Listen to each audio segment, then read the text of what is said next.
ॐ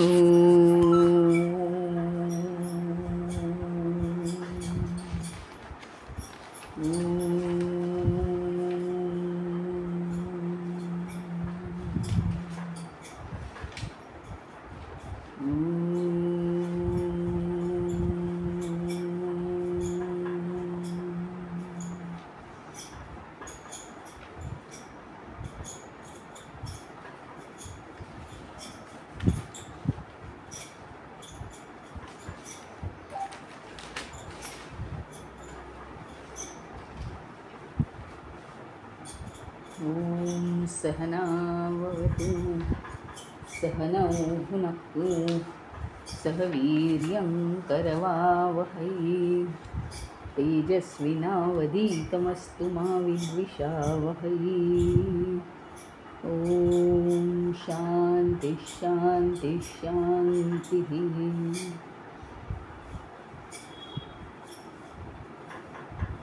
श्री गणेशाय नमः। ओम श्री सरस्वत्यै नमः। ओम श्री गुरुभ्यो नमः। वक्रतुंड महाकाय सूर्यकोटिसमप्रभ निर्विघ्नं कुरु मे देव सर्वकार्येषु सर्वदा। या कुंदेन्दु तुषारहार धवला या शुभ्रवस्त्रावृता या वीणावरदण्डमण्डितकरा या श्वेतपद्मासना या ब्रह्माच्युतशङ्करप्रभृतिभिर्देवैः सदा वन्दिता सा मां पातु सरस्वती भगवती निःशेषजाड्यापः। गुरुर्ब्रह्मा गुरुर्विष्णु गुरुर्देवो महेश्वरः गुरुरेव परं ब्रह्म तस्मै श्री गुरवे नमः। दक्षिणे लक्ष्मणो यस्य वामे तु जनकात्मजा पुरतो मारुतिर्यस्य तं वन्दे रघुनन्दनं। नमोऽजं मारुततुल्यवेगं जितेन्द्रियं बुद्धिमतां वरिष्ठं वातात्मजं वानरयूथमुख्यं श्रीरामदूतं शरणं प्रपद्ये। राजाधिराज श्रीरामचंद्र भगवान की जय। पवनसुत हनुमान की जय। उमापति महादेव की जय। गुरु वैष्णव संतन की जय। श्री सद्गुरुनाथ महाराज की जय। मंगलमूर्ती मोरया।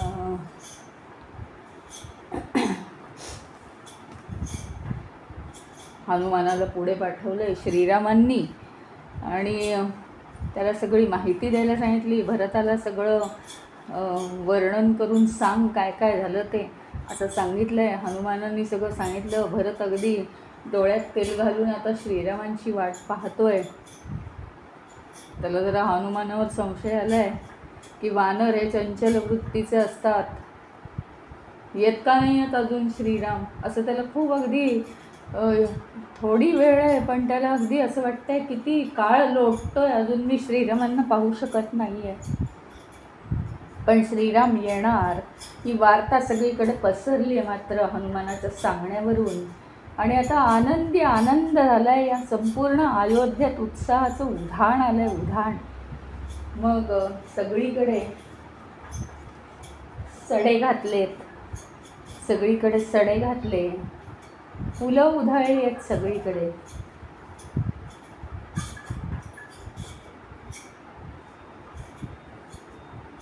सगळा रस्ता भरतानी सांगितलं संपूर्ण एवढा रस्ता फुलांनी गच्च भरून टाका, फुलांनी सजवला आहे, पताका फडकवल्या आहेत, हार गजरे यांनी सगळी अयोध्या सुशोभित केलेली आहे। वातावरण मोठं प्रसन्न झालेलं आहे। सगळ्यांना वाटतं आपल्याच घरचं काहीतरी कार्य आहे। सगळे अगदी लगबगीने कामाला लागलेत, काय करून काय नको असं झालेलं आहे। आणि सगळेजण श्रीरामांच्या स्वागतासाठी निघालेले आहेत। नंदीग्रामापासून अयोध्येपर्यंतचा रस्ता नुसता गच्च भरून गेलेला आहे लोकांनी। तीनही माता आता नंदीग्रामामध्ये हजर झाल्यात। कारण काय, भरत नंदीग्राममध्ये आहे आणि श्रीराम भरत भेट तिथे भरपूर वेळ चालणार.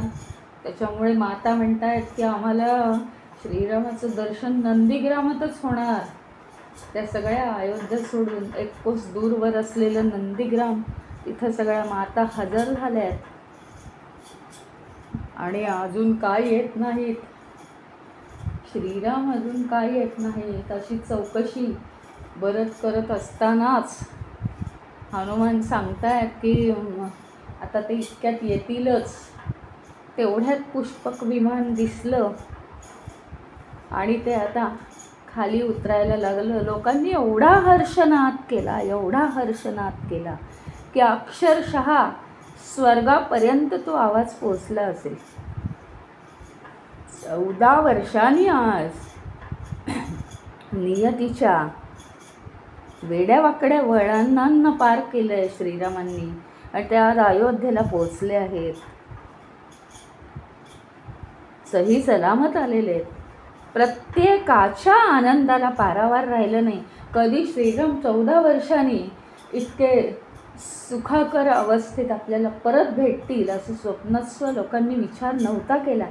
सगळ्यांना वाटत होतं आता या अयोध्येच्या राज्याचं काय. भरत तर पूर्णपणे संन्यासी होऊन बसलेला, भगवी वस्त्र घातलेली, आणि राज्य असं बेवारशी चालत नाही ना. सगळ्यांना वसिष्ठ ऋषींपासून सगळ्यांना चिंताच होती. सगळे जण तर पुष्पक विमानाच्या भोवती गराडा घालून बसले, परंतु भरत मात्र अगदी संयमित मनाने, कारण आता 14 वर्ष वनवासात गेलेल्या श्रीरामांची भरताने इथं वाट पाहिली आहे संयमित होऊन. आधी कसा तो झाला होता, उतावळा झाला होता, मग ह्याच्यावर गेला, चित्रकूटावर गेला, काही झालं तरी तुम्हीच राज्य हे स्वीकारा, माझं ते काम नाही आहे, इतका होता वेळ झालेला भरत. आज श्रीरामांच्या एका शब्दावर 14 वर्ष आज तिथे थांबलेला आहे तो त्यांची वाट पाहत. ती पित्याची आज्ञा करून मी हे पूर्ण वनवास पूर्ण करून मी येतो, तोपर्यंत तुला राज्याचा संभाळ करायचा आहे. त्यामुळे त्याच्यामध्ये इतका जबरदस्त आता संयम आलेला आहे की भरत मात्र आपल्या ठिकाणापासून हलला नाही. कितीही मनात विचारांचं काहूर माजलं, मनातल्या मनात श्रीरामांना भेटल्याचा आनंद त्यांनी व्यक्त केला. त्याच्या डोळ्यात अश्रू आलेले आहेत आणि दुरूनच मनोमन श्रीरामांना त्यांनी प्रणाम केला. बाकी सगळे मात्र धावले, त्यांच्या चरणांवर डोकी आपली टेकवायला लागले. अतिशय आनंदी झाला. कोणी फुलं उधळू लागले तर कोणी त्यांची आरती करू लागले. विमान शेवटी खाली उतरलं आणि गर्दीतून वाट काढत श्रीराम फक्त सगळ्यात प्रथम भरताजवळ आलेले. त्या गर्दीतून त्यांनी भरताला आपल्याजवळ ओढून घेतलं आणि आपल्या हृदयाशी धरलं. प्रथम त्यांनी श्रीरामांचे चरण स्पर्श केले, नंतर श्रीरामांनी त्याला हृदयाशी धरलं. दोघांचेही डोळे अश्रूंनी पूर्ण भरून गेलेले, पूर्ण डबडबून अश्रू वाहत होते. त्यांचे अश्रू थांबेनात. ते पाहून सगळ्यांच्या डोळ्यात अश्रू आले. केवढं हे बंधुप्रेम, म्हणजे संपूर्ण जगतामध्ये तुम्हाला असं पाहायला मिळणार नाही. आणि मग त्याच्यानंतर भरत भानावर आला. लक्ष्मण सीता यांनासुद्धा त्यांनी प्रणाम केला नम्रपणे. मग प्रमुख वानरवीर सगळ्यांची त्यांनी ओळख करून घेतली. विभीषण, त्याचे सगळे 4 रक्षक, याची त्यांनी 4 मंत्री विभीषणाचे, यांची ओळख करून घेतली. त्यांना सगळ्यांना आलिंगनं दिली. तुम्ही आमच्या श्रीरामाचे म्हणजे आमचेच मित्र आहात. सुग्रीवाला तर भरत म्हणाला की तू आमचा 5वा भाऊ आहेस, सख्खा भाऊ आहेस तू, इतकं तू श्रीरामांवर प्रेम केलेलं आहेस आणि त्यांच्या अडीअडचणीत धावून गेलेला आहेस. त्यामुळे आणि तसंच त्याचं अनुकरण केलं. शत्रुघ्न पण त्याप्रमाणे सगळ्यांना भेटला, सर्वांना आलिंगनं दिली. आता 3ही माता आलेल्या आहेत. 3ही माता तिथे आलेल्या आहेत नंदीग्रामामध्ये. श्रीरामांचं पहिलं कार्य म्हणजे मातांना त्यांनी चरणस्पर्श केलेला आहे. मग वसिष्ठांकडे आले, त्यांना वंदन केलं आहे. मग ते सगळं झाल्यानंतर भरताने श्रीरामांच्या चरणपादुका आणल्या आणि त्यांच्या चरणामध्ये घातल्या आहेत. भरत म्हणाला, आज मी तुमचं राज्य तुमच्या चरणी परत केलेलं आहे. माझा जन्म आज सफल झाला. मला कधी हे करता येईल असं वाटलंही नव्हतं, पण तो दिवस आला आहे आज 14 वर्षांनी. धन्य धन्य झालो मी. श्रीरामांनी पुन्हा भरताला आलिंगन दिलं. सगळ्यांच्या डोळ्यात मात्र तिथे अश्रू, की भरताने इतक्या प्रामाणिकपणे हे राज्य पाहिलेलं आहे.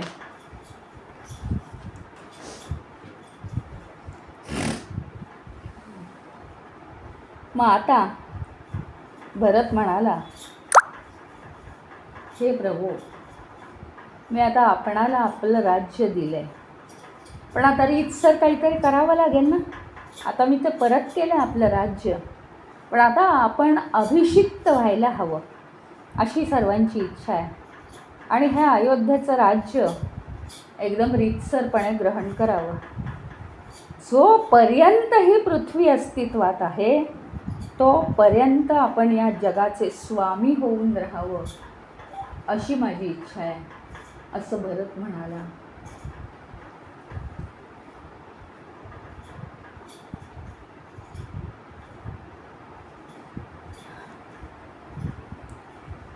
भरताच्या विनंतीला श्रीरामांनी मान दिला. श्रीराम म्हणाले, तथास्तु. मग श्रीरामांनी स्वीकार केला त्याचा म्हणण्याचा.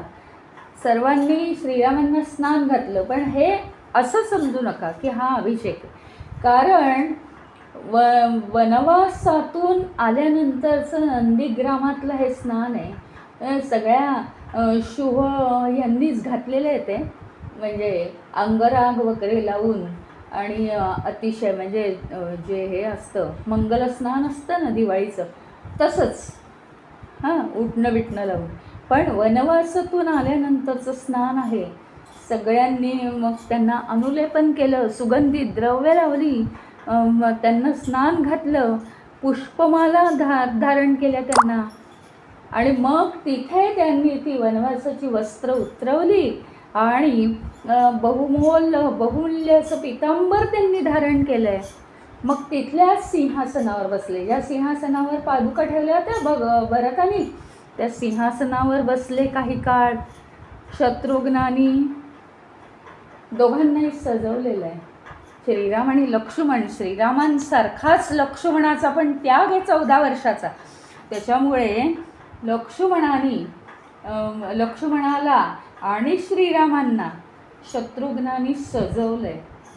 त्यांना भूषणं, वस्त्र, अलंकार असं सगळं घालून त्यांची सेवा केली, त्यांना सजवलं सगळीकडून. आणि मग त्यांना नगरीमध्ये आणण्यात आलं. आता सुमंत कोण आहे? त्याचे सारथी आहेत ना. सुमंत सारथी काय सुंदर सजवून रथ आणला त्यांनी. आता सगळेजण नंदीग्रामातून अयोध्येला जायला निघालेले आहेत.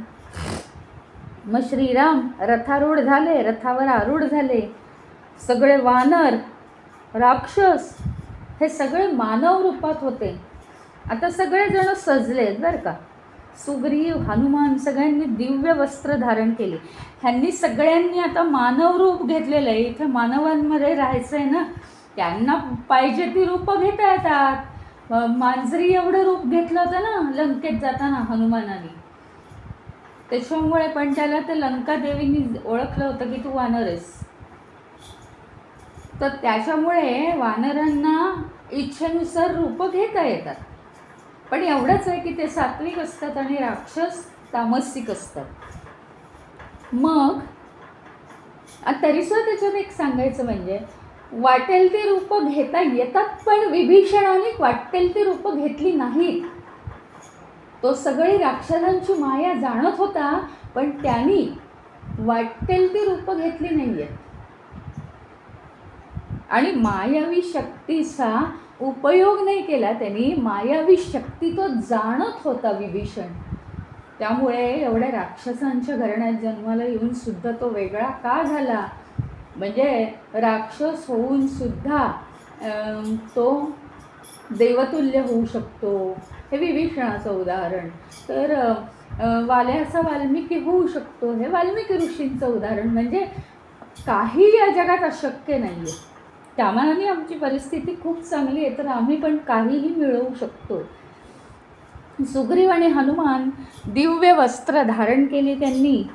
हां, मग काय केलं, अत्यंत प्रेमाने, म्हणजे भरताचं नुसतं मन इतकं गच्च आनंदाने भरून गेलं होतं की अजून ह्याच्यापेक्षा आयुष्यात काहीही नको त्याला, असं त्याचं झालं होतं.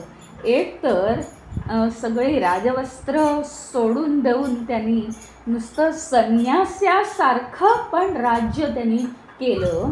हां, केवढा संयम, इकडे तर राज्य करायचं पण तिकडे तर त्याचा मोह काहीही न ठेवता, त्याच्यामुळे आता त्याला काहीही नकोच होतं.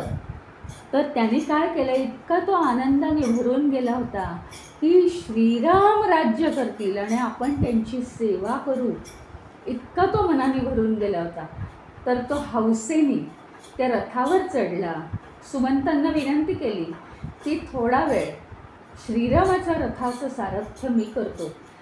सुमंतांनी कौतुकाने त्याच्या हातात रथ दिला आणि थोडा काळ त्यांनी श्रीरामांच्या रथाचं सारथ्य केलं. श्रीरामसुद्धा एवढ्या कौतुकाने पाहत होते. दोघांचेही डोळे पाणावले पुन्हा एकदा. कारण काय, प्रत्येकच गोष्टीत खूपच आनंद होता. श्रीराम म्हणजे सगळ्यांचा जीव की प्राण होता. आणि भरत सारथ्य करतोय, शत्रुघ्नाने हातात छत्र धरलेलं आहे, लक्ष्मण एका बाजूनी तर विभीषण दुसऱ्या बाजूनी चौऱ्या ढाळतात श्रीरामांवर. आणि ऋषी आणि देव, काही विचारू नका, ऋषी आणि देव आकाशातून हे दृश्य पाहतायत आणि श्रीरामाचं राज्य अत्यंत आता यशस्वी व्हावं. त्यांनी आपलं खूप मोठं काम केलेलं आहे, ते म्हणजे रावणाचा वध. रावण्यासारख्या अनेक प्रहस्त काय, ते कुंभ निकुंभ काय, आणि काय काय ते शरदूषण काय, हे राक्षस कुणालाही बधणारे नव्हते. कबंध राक्षस काय आणि काय काय भयानक राक्षस सगळे. हां, इतक्या सगळ्या, विरूपाक्ष होता, एवढे सगळे राक्षस. आणि रावण तर कोणालाच धजला नसता. तो इंद्रजित, किती कठीण होतं हे सगळं. एवढं मोठं काम एकट्या श्रीरामांनी केलेलं आहे. तर आता सगळं सहन करून, त्याच्यासाठी सगळ्या राज्याचा त्याग करून तो गेलेला आहे. आता त्याला भरभरून द्यावं म्हणून ऋषी आणि देवांनी अगदी पूर्ण अंतःकरणाने श्रीरामासाठी स्तवन सुरू केलेलं आहे. आकाशामध्ये उभं राहून त्याची स्तुती, त्याच्यावर पुष्पांचा वर्षाव. हां, आणि त्यांनी स्तवन अतिशय सुंदर आवाजात त्यांचं स्तवन चालू झालेलं आहे. हां, की श्रीरामांनी असं हजारो लाखो वर्ष यशस्वीरित्या आता राज्य करावं. आता अयोध्येत आता श्रीरामांचा प्रवेश झाला. आता त्यांच्यावर हे होणार बरं का, अभिषेक. मगाशी मंगलस्नान केलेलं आहे वनवासातून आल्यावर. आता अयोध्येमध्ये श्रीरामांचा प्रवेश झाला. कारण नगरीमध्ये यायचं, हां, अयोध्या नगरीमध्ये पदार्पण करायचं म्हणजे वनवासाचे कपडे घालून नाही ना. त्याच्यामुळे तिथे वनवासाची वस्त्र नंदीग्रामात उतरवली गेली आणि तिथे मंगल स्नान झालेलं आहे. आणि आता ते इथे अयोध्या नगरीमध्ये शुभ होऊन आलेले आहेत, पवित्र होऊन आलेले आहेत. प्रवेश झाला.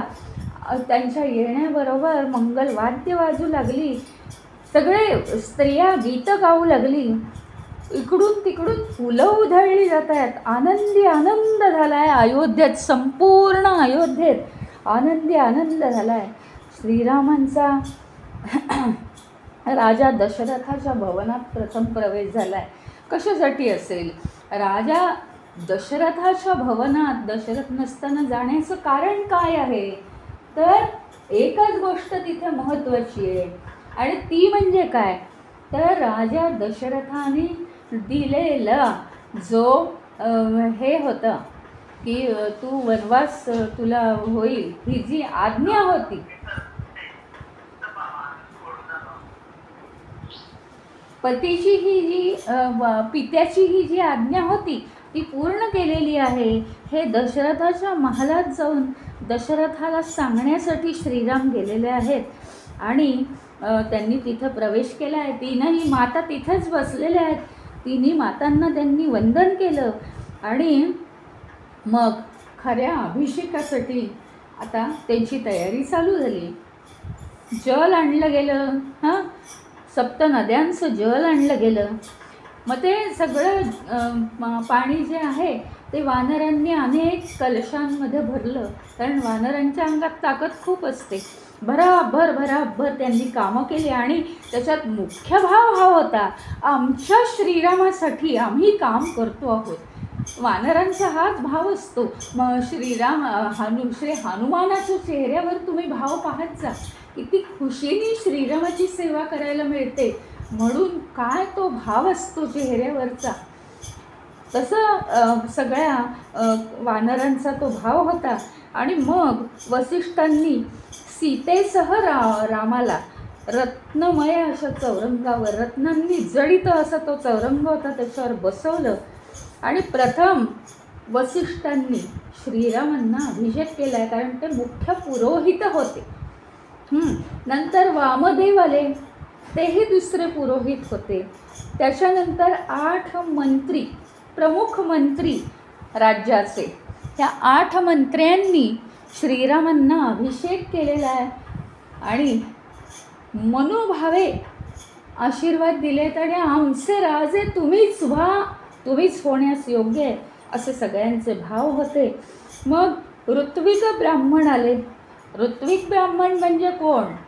यज्ञ करणारे असतात ना, जे यज्ञ करणारे ब्राह्मण, ते ब्राह्मण पण होते अयोध्येमध्ये, तेही आले. ते तर सगळ्यात पवित्र, म्हणजे अधिकारी कोण अभिषेक घालण्यासाठी? तर ऋत्विक ब्राह्मण. त्या ऋत्विक ब्राह्मणांनी सुद्धा श्रीरामांना अभिषेक केला. आणि नंतर सगळ्यात महत्त्वाचं कार्य म्हणजे काय, तर 16 कन्या आल्या आणि 16 कन्यांनी श्रीरामाला सीतेसह अभिषेक केलेला आहे. अहो, एवढंच काय सांगायचं. देवतांना सुद्धा राबवलं नाही. देवतांनी अभिषेक कसा केला? 4 थेंब पाऊस पडला आणि सगळीकडे आनंदी आनंद झाला. देवतांनी सुद्धा श्रीरामांवर अभिषेक केलेला आहे. मग इक्ष्वाकू वंशातल्या काय आहे, ह्याच्यानंतर एक महत्त्वाची गोष्ट घडली बरं का. महत्त्वाची गोष्ट अशी की ज्यावेळी अभिषेक होतो, अभिषेक झाल्यानंतर सर्वप्रथम काय करायचं असतं? आता बघा की हे झालं काय, समजा एखाद्या देवतेची आपण पूजा केली, तर अभिषेक झाला, मंगल स्नान झालं, सगळं झालं. सर्वप्रथम काय करतो आपण? देवाला वस्त्र देतो ना स्नान झालं की. तसं इथे काय प्रथा आहे माहिती का? राज्याभिषेकासाठी अभिषेक झाला की पहिलं काय करायचं? ओले त्याने एक त्या कुळाचा, एक त्या वंशाचा मुकुट असतो. आता इथे काय झालं, इक्ष्वाकू वंशातल्या सगळ्या राजांच्या अभिषेकाच्या वेळी जो मुकुट वापरण्यात यायचा तो मुकुट काढला बरं का. ही पद्धत आहे राजेशाहीची की अभिषेक झाला, राज्याभिषेक झाला, ओले त्याने तो जो अभिषेकाच्या वेळी मुकुट, तो अतिशय रत्नजडीत, इतका की हातात घेतलं की तो नुसतं सगळीकडे तिचा प्रकाश पडत होता, इतकाच चमकदार. सगळ्या रघुवंशातल्या लोकांनी तो, राजांनी तो घातलेला मुकुट. आणि तो मुकुट आता वसिष्ठांनी पहिल्यांदा तो मुकुट आसनावर ठेवला, ज्या आसनावर श्रीराम बसणार, आसनावर ठेवून तो पूजला व्यवस्थित. ते पुरोहितच होते ना, त्याचं पूजन केलं. मग श्रीरामांना तो घातला आणि डिक्लेअर केला, आता आजपासून राजाधिराज महाराज भगवान श्री रामचंद्र की जय, ते आता अयोध्येचे राजे झालेत म्हणून दवंडी पेटली सगळीकडे. आणि त्यावेळी सुग्रीव आणि विभीषण हे दोन्हीकडून चौऱ्या ढाळत होते. अत्यंत आनंद झाला, सगळ्या देवांनाही आनंद झाला. इतकी पुष्पवृष्टी झाली, इतका आनंदाचा क्षण. म्हणजे तुम्हाला सांगते, त्रिलोकांचे हे राजे आहेत श्रीराम. तीनही लोकात सगळीकडे आनंद पसरलेला आहे. कारण रावण हा फक्त काय सगळ्या मानवांना आणि प्रजेला इतकाच काही त्रास नव्हता देत, तो राक्षसांनाही इतका त्रास दिला होता की रावण जे म्हणेल ते करायचं, नाही तर आपला मृत्यू अटळ. म्हणजे स्वर्ग मृत्यू पाताळ इतक्या सगळ्यांचा त्यांनी त्रास दूर केलेला आहे. आणि म्हणून सगळे देवसुद्धा इतके खुश आहेत. आता वायुदेवानी समक्ष येऊन दीप्तिमती माला त्यांना भेट दिलेली आहे. आता ही माला गळ्यात घातली की यशच यश आहे, कोणीही शत्रू नाही. म्हणजे पहा नाही, तेवढी मोठी शक्ती त्यांना मिळालेली आहे. आणि अशी शक्ती म्हणजे त्यांचं नशीबच चांगलं होतं असं नाही, तर त्यांनी स्वतःच्या पराक्रमाने, स्वतःच्या गुणांनी, स्वतःच्या नम्रतेने हे सगळं त्यांनी मिळवलेलं आहे. स्वतःच्या प्रसंगावधानाने हे सगळं त्यांनी स्वतः मिळवलेलं आहे. मग देव गंधर्व आता गाऊ लागलेत आनंदाने, अप्सरा नृत्य करायला लागल्या. आणि एवढंच काय अहो, ही पृथ्वी माता आहे ना, ही पृथ्वी मातासुद्धा फळांनी बहरून गेली, वेली फुलांनी बहरल्या आणि सगळी पृथ्वी हिरवीगार झाली. सगळीकडे शेतं डोलायला लागली आहेत, सगळीकडे शेतं डोलायला लागली आहेत. काय सांगायचं, पृथ्वीला सुद्धा आनंद झाला आहे. आणि असंच वातावरण आपल्या आजूबाजूचं सगळं आपल्या विचारांनीच चांगलं होत असतं. आता काय झालं, राज्याभिषेकाच्या नंतरची वेळ आहे. राज्याभिषेकानंतर काय झालेलं आहे की अनेक ऋषीमुनी तिथे भेटायला. म्हणता म्हणता ही बातमी असं म्हणतात इतकी पसरली आहे की काय सांगू. खरं तर तुम्हाला सांगू का, दूर दूरचे ठिकाणचे कानाकोपऱ्यातले ऋषीमुनी सगळ्यांच्या मनामध्ये एकच एक विषय होता, रावण. रावण कुठल्याही कोपऱ्यात येतो अशी शक्ती त्याच्याकडे होती की कुठूनही कुठेही उड्डाण करून तो त्या सगळ्या गोष्टींचा सत्यानाश, ऋषीमुनींची साधना, तप कुणी करत असेल त्याला कळायचं, ते तप मोडून काढायचं. तपानी काय होतं, शक्ती धारण करता येते. मग देवांच्या अंगी ती शक्ती नको यायला, ऋषीमुनींच्या अंगी शक्ती नको यायला, ती त्यांची मोडून काढायची. नंतर यज्ञ सगळे मोडायचे आणि त्याच्या हाताखाली राक्षसही खूप होते.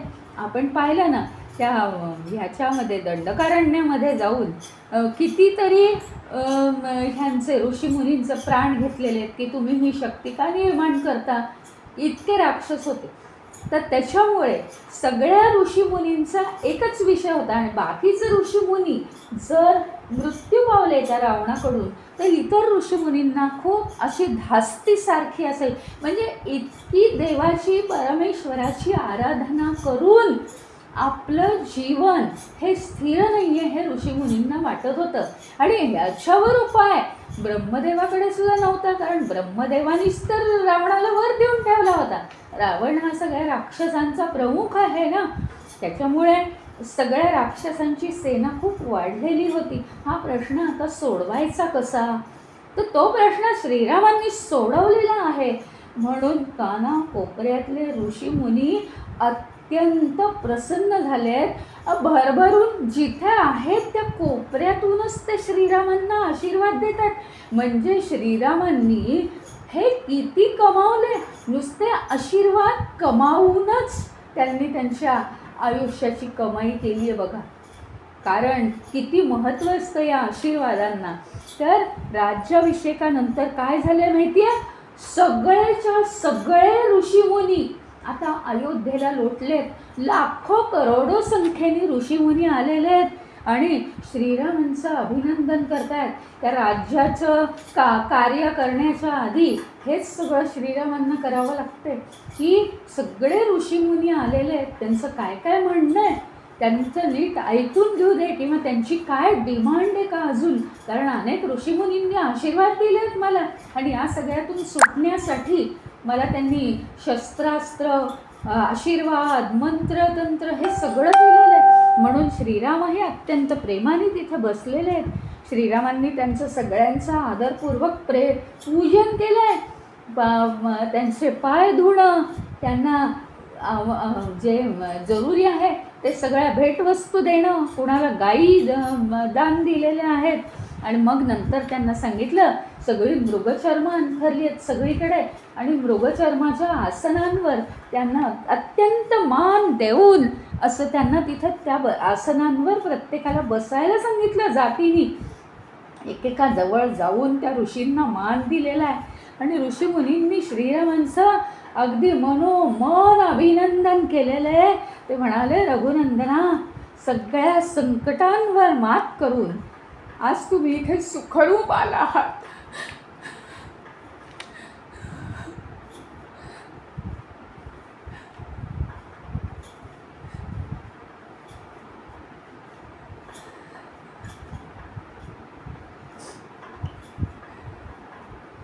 आणि तुम्हाला इथे सुखरूप पाहून आमचं मन अगदी भरून गेलंय. हे आमचं भाग्यच आहे.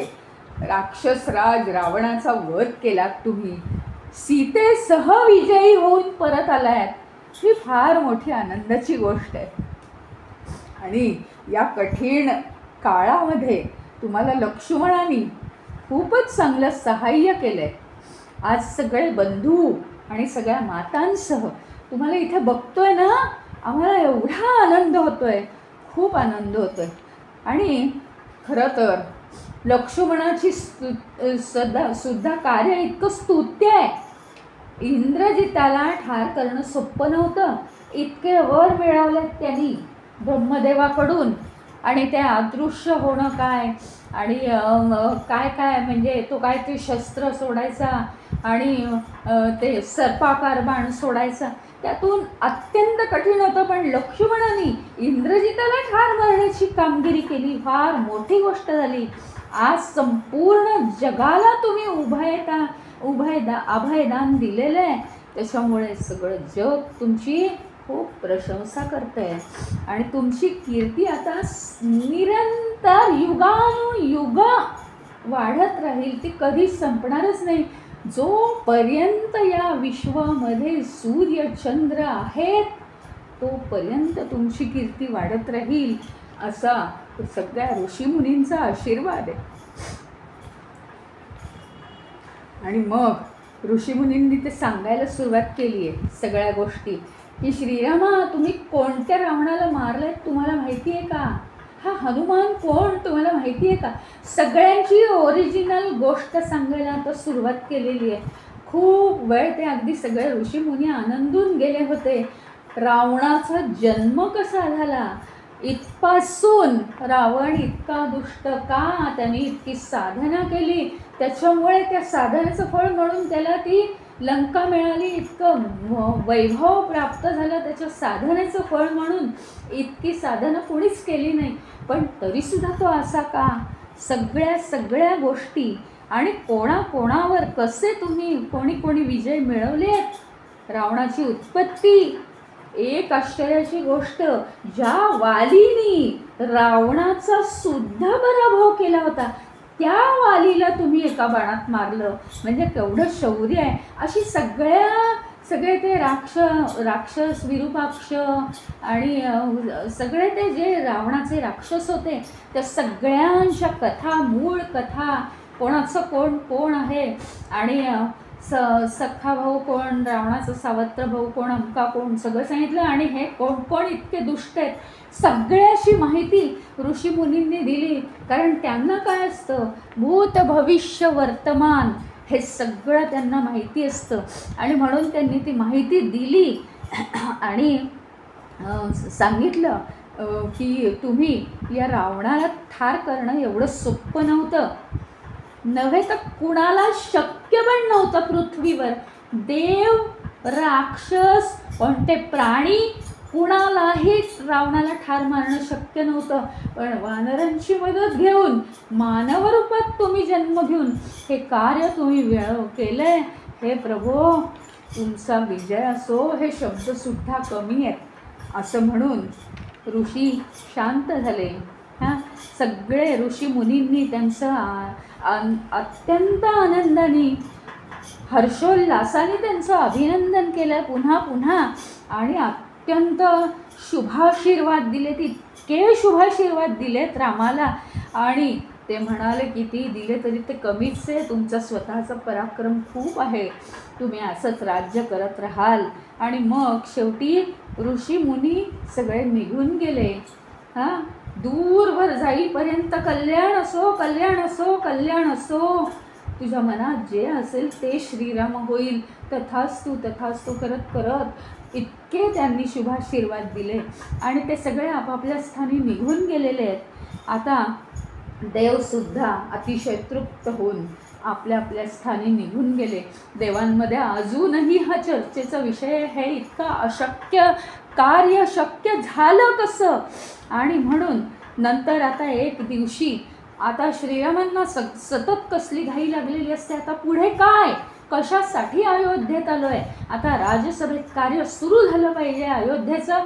इतके दिवस वडिलांची आज्ञा म्हणून ही अयोध्या बिना राजाची होती. भरताने राज्य केलं नो डाऊट, पण ती अशीच पोरकी झालेली अयोध्या. आणि आता बरं नाही जास्त विलंब करणं.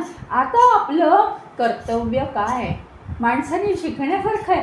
काहीही कितीही विजय मिळवू दे, काहीही होऊ दे, त्यात रममाण न होता आता याच्या पुढच्या आयुष्यात माझं कर्तव्य काय, मी किती दुःखांना तोंड दिलं आहे आणि मी कसं सहन केलं आहे, ह्याचा विचार न करता पुढे आता माझं कार्य काय हे माणसाने अगदी श्रीरामांसारखं बघायला पाहिजे. आणि नंतर त्यांनी एक दिवस राजसभा बोलवली. वसिष्ठांसह सगळे पुरोहित, ऋषीमुनी त्या अयोध्येमधले, नंतर बाकीचे सगळे मंत्री, त्याचे सगळे बंधू, आणि त्याच्याप्रमाणे अत्यंत प्रिय असलेले की श्रीरामाचा श्रीरामाची राजसभा कशी आहे हे बघण्यासाठी कुतूहलाने हनुमानासह सगळे वानर, अक्षरशः बंधू बाजूला राहतील, पण श्रीरामाच्या पायाशी एकीकडे सुग्रीव, एकीकडे हनुमान, त्याच्या शेजारी इथे विभीषण बसला होता. किती कौतुक की श्रीरामाचं राज्य कसं चालतं आम्हाला बघायचं आहे. त्यांना सगळ्यांनी मान दिलेला आम्हाला बघायचं. आणि हे सगळेजण बसले. सगळ्यांनी आदर सत्कार केला श्रीरामाचा. आता प्रशासनाचं कार्य चालू करायचं आहे म्हणून काही आखणी करायला सुरुवात केली. जनक महाराज पण आलेले आहेत. त्यांनी पण खूप कौतुक केलं आहे श्रीरामाचं. आणि जनक महाराजांना आता त्यांच्या ठिकाणी म्हणजे मिथिलेला सोडण्याची हे केली, त्यांनी व्यवस्था केलेली आहे. त्यांना सोडून येण्याची आदर सत्कारपूर्वक त्यांना भेटवस्तू वगैरे देऊन त्यांना सोडून येण्याची व्यवस्था केलेली आहे. मग त्यांचाही निरोप घेतला. आणि मग सगळे मित्रवर्ग आले होते. श्रीरामाचे मित्र पूर्वीचे सगळे. इतक्या वर्षांनी श्रीराम आला. आज 14 वर्ष म्हणजे काय नाही आहे. तुम्ही तुमच्या स्वतःच्या आयुष्यातला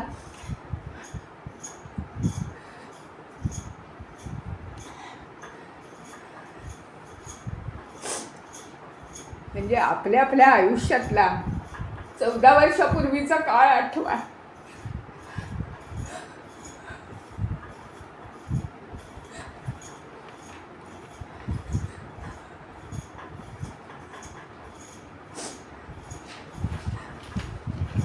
त्यामुळे काय झालं, श्रीरामाच्या मित्रांना अतिशय आनंद झाला आहे.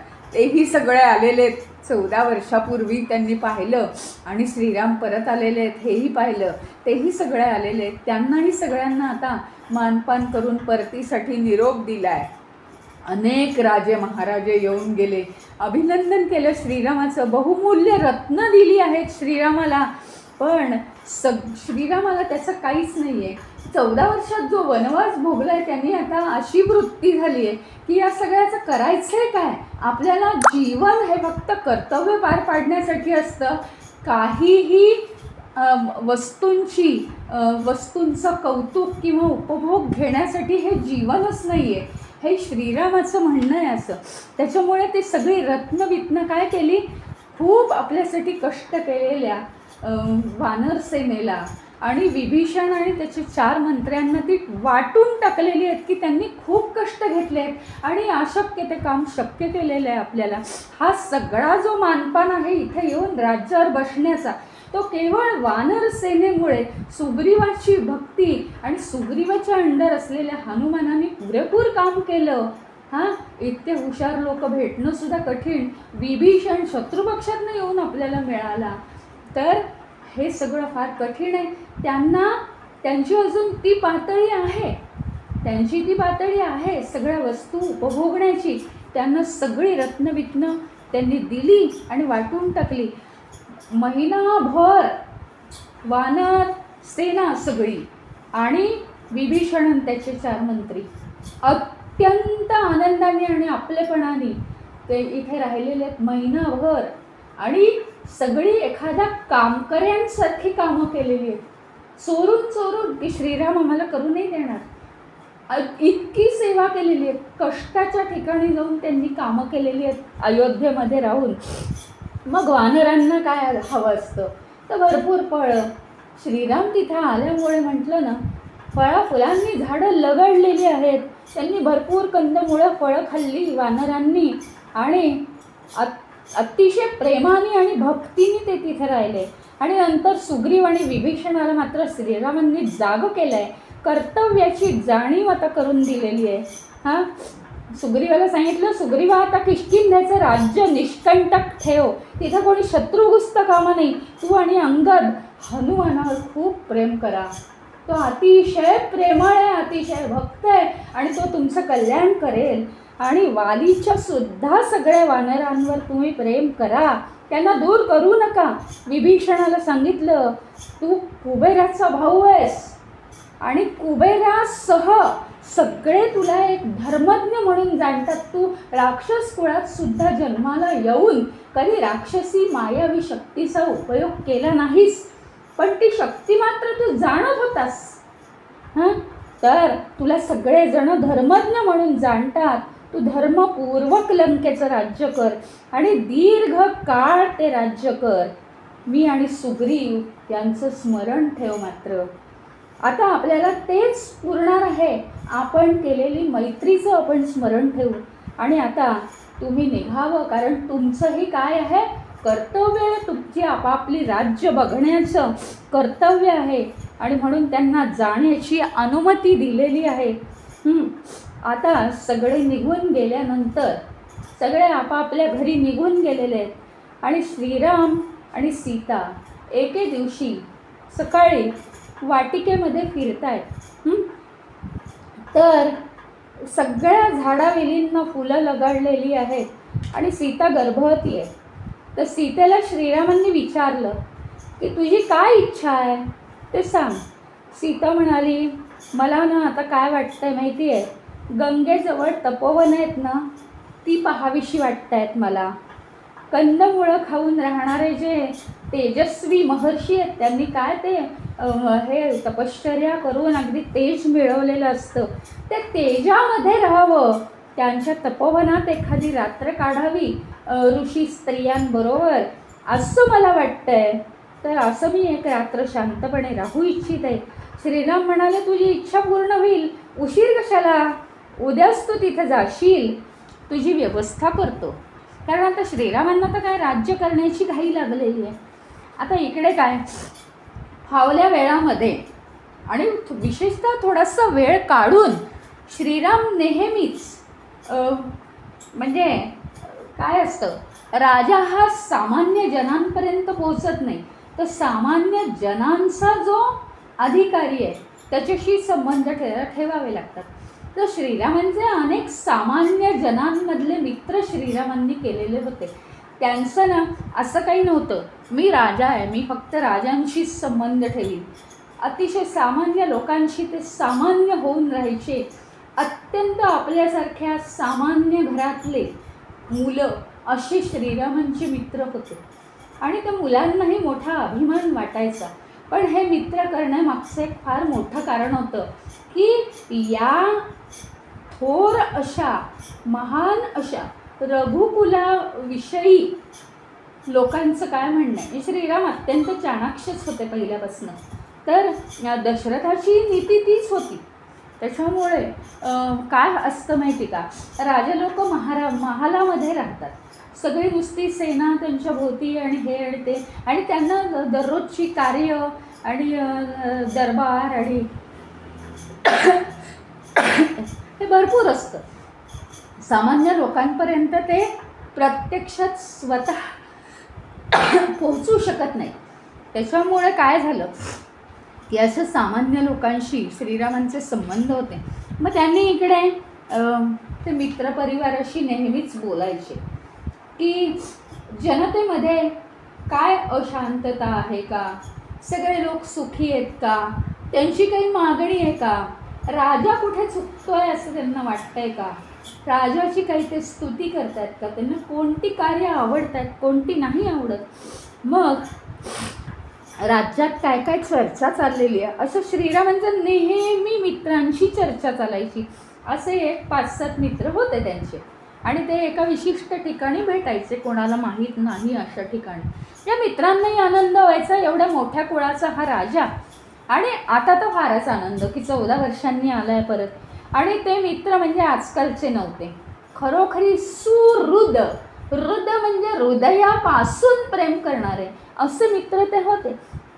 त्याच्यामुळे त्यांनी विचारलं की राज्यात काय काय चालतं आहे बरं का. नेहमीची श्रीरामांची ही सवय होती. मग तिथं भद्र नावाचा एक मित्र, त्याला विचारलं श्रीरामांनी की अयोध्येत येतं एवढ्या मोठ्या घडामोडी झाल्या, मी वनवासात गेलो, राजा दशरथांचं मरण झालं, हां भरत अजोळी गेला होता,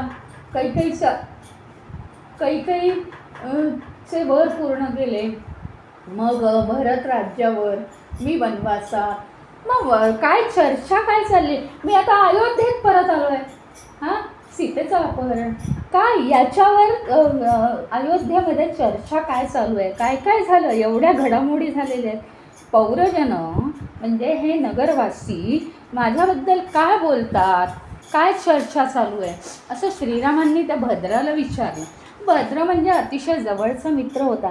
त्यांनी सांगितलं, तो श्रीरामांची स्तुती करायला लागला पहिल्यांदा की रावणाचा वध हां आणि विजयी होऊन परत आला आहे, लोकांना अतिशय कौतुक आहे. आणि मग श्रीरामांनी ते जाणलं की तो काहीतरी थोडंसं लपवतोय. श्रीराम म्हणाले की शुभ गोष्टींबरोबर लोक अशुभ गोष्टी काय बोलतात ते तू मला नेहमीच सांगत जा, तू अतिशय माझा जवळचा मित्र आहेस, आणि जे अयोग्य असेल, अशुभ म्हणजे जे राजा अयोग्य वागत असेल आणि जे माझ्याकडनं काही चुकत असेल त्याचं मी त्याग करायला तयार आहे. आणि इतकं श्रीरामांचं ऐकल्यावर खरोखरीच तो त्यांचा सुहृद होता, खरा मित्र होता. आणि आपल्या मित्राला खरं ते समजलंच पाहिजे, अत्यंत वाईट गोष्ट आहे ही परिसर समजलं पाहिजे. म्हणून अत्यंत तो शांत झाला, त्याने डोळे मिटले, बोलता येईना त्याला, कंठ दाटून आला आणि त्यांनी सांगितलं, अत्यंत नम्रपणे हात जोडून तो म्हणाला, मला एक सांगावंसं वाटतंय श्रीरामा, तुमच्या कामगिरीचं लोक कौतुक करतात, पण चौकात बाजारात रस्त्यात केवळ लोकांची काय चर्चा चालते माहिती आहे, राक्षसांच्या ताब्यात राहिलेली ती सीता आपल्या घरी आणताना श्रीरामांना तिची घृणा कशी वाटली नाही, श्रीरामांनी तिला का आणली आहे. अत्यंत श्रीराम व्यथित झाले, खूप त्यांना अतिशय वाईट वाटलं. त्यांनी सगळ्या सुहृदांना विचारलं, हे अयोग्य आहे ना हो, सगळ्या मित्रांना विचारलं. मित्र अत्यंत नम्रपणे म्हणाले, खाली माना घालून, हे खरोखरीच अयोग्य आहे. आणि त्यांनी त्या क्षणी मित्रांचा निरोप घेतला आणि आपल्या स्थळी गेले. अचानक त्यांनी काय केलं, आपल्या सगळ्या भावांना बोलावून घेतलं, सगळ्या बंधूंना बोलावून घेतलं, सगळेजण हजर. अशा वेळी अचानक काय झालं, श्रीरामांना सगळे हजर झाले आणि ते काही बोले ना, त्यांच्या आज्ञेची वाट पाहायला लागले. हे सगळे भाऊ आणि समोर श्रीराम चिंतेने व्याकुळ झाले होते आणि बोलायच्या आधीच त्यांच्या डोळ्यातनं अश्रू उभे राहिले. सगळ्या बंधूंनी काय केलं, तुम्हाला जे काही वाटतं ते सांगा असा भाव आणून श्रीरामांच्या चरणांवर डोकं ठेवलेलं आहे. आणि श्रीराम आता बोलायला लागले की तुम्ही सगळेजण बसा, माझं नीट ऐका, तुम्ही माझं सर्वस्व आहात, मला जगात अजून कोणी नाही तुमच्याशिवाय, आणि मी केवळ राज्याचा पालक आहे, मी कोणी मोठा नाही, माझ्या इतकं किंवा किंबहुना माझ्यापेक्षा जास्ती महत्त्व तुम्हाला आहे, तुम्ही माझे प्राण आहात, तुम्ही माझी बुद्धी आहात, आणि तुम्ही बुद्धी परिपक्व करून ऐका. आता मी जे सांगणार आहे ते तुम्ही ग्रहण करा, कृपया वाईट वाटून घेऊ नका, ते ग्रहण करा, ते तसंच ग्रहण करावं लागणार आहे. कितीही सत्य कडू असलं तरी ते खरं असतं. लोकांमध्ये त्यांनी मन दृढ करून सांगायला सुरुवात केली आहे. लोकांमध्ये सीतेची चर्चा चालू झाली आहे, सीतेबद्दल माझी घृणा वाटते सगळ्या समाजाला. लक्ष्मणा, तू जाणतोस सीतेने स्वतःचं पावित्र्य सिद्ध करायला अग्निपरीक्षा दिली होती, मला माहिती होतं हे असं होणार आहे. तिने अग्निपरीक्षा दिली होती, तिला मी अग्निपरीक्षा द्यायला लावली, मी मान्यता दिली की नाही. प्रत्यक्ष अग्निदेवाने येऊन सांगितलं साक्षात की सीता शुद्ध आहे आणि तिचं तू ग्रहण कर, तिच्याबद्दल असं बोलू नको. पण लोक मात्र खूप निंदा करतात, त्यांना हे काहीही माहीत नाही, कारण लोक सामान्य बुद्धीचे असतात. पण आपल्याला त्यांच्यासाठी कार्य केलं पाहिजे, आपण राजा आहोत समाजाचा. निंदा झपाट्याने अपकीर्ती पसरवते लक्ष्मणा, आणि लोकनिंदेसाठी मी तर तुम्हा भावांचाही त्याग करीन आणि मी माझ्या प्राणाचाही त्याग करीन. मग सीतेचा त्याग करायला लावला तर त्यात विशेष काय, मी स्वतःच्या प्राणाची पर्वा करत नाही, सीतेचा त्याग मी सहज करू शकतो. लक्ष्मणा, ही लोकनिंदा इथे थांबवली पाहिजे. आपल्या प्राणापेक्षा आपलं रघुकुलच सगळ्यात महत्त्वाचं, कुळ टिकणारं पुढे, बाकी आपण नाही टिकणार. लक्ष्मणाला सांगितलं, लक्ष्मणा सकाळी तू लवकर उठ, सुमंत्रा रथ आणतील आणि सुमंत्राच्या रथात बसायचं, सीतेला घेऊन जा, हां राज्याच्या सीमेबाहेर तिला सोडून ये. गंगा तटावर वाल्मिकींचा आश्रम आहे, तिथे न जाता आश्रमाजवळच्या निर्जन वनामध्ये तू जा आणि तिथे सोडून ताबडतोब परत ये. आता कोणताही विचार करू नको लक्ष्मणा, आणि माझ्या आज्ञेचं पालन कर. माझा निर्णय पक्का आहे, माझी कुणीही विनवणी करू नका, कुणीही काहीही बोलू नका. माझा निर्णय आता पक्का आहे, नाहीतर जे अभिष्ट कार्य होणार आहे त्याच्यामध्ये काय येईल, वाट अडेल. तुम्ही आता ह्याच्यात काहीही बोलू नका. गंगा तटावर ऋषींचं आश्रम पाहण्याची नाही तरी सीतेला इच्छाच होती, तिला जायचंच होतं, तिची ती इच्छासुद्धा पूर्ण होईल आणि तू तिला उद्या घेऊन जा. आता लक्ष्मण सीतेला गावाबाहेर याच्या राज्याच्या सीमेबाहेर गंगा तटावर सोडून येणार आहे. तो भाग आपण आता उद्या ऐकूया.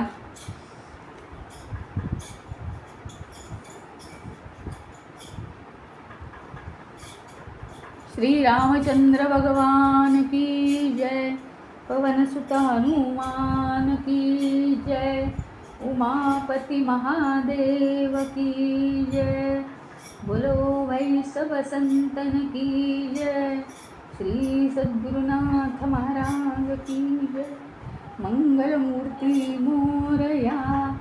ओम पूर्णमदः पूर्णमिदं पूर्णात् पूर्णमुदच्यते पूर्णस्य पूर्णमादाय पूर्णमेवावशिष्यते. ओम शांति शांति शांति. हरि ओम. श्री गुरुभ्यो नमः. हरि ओम.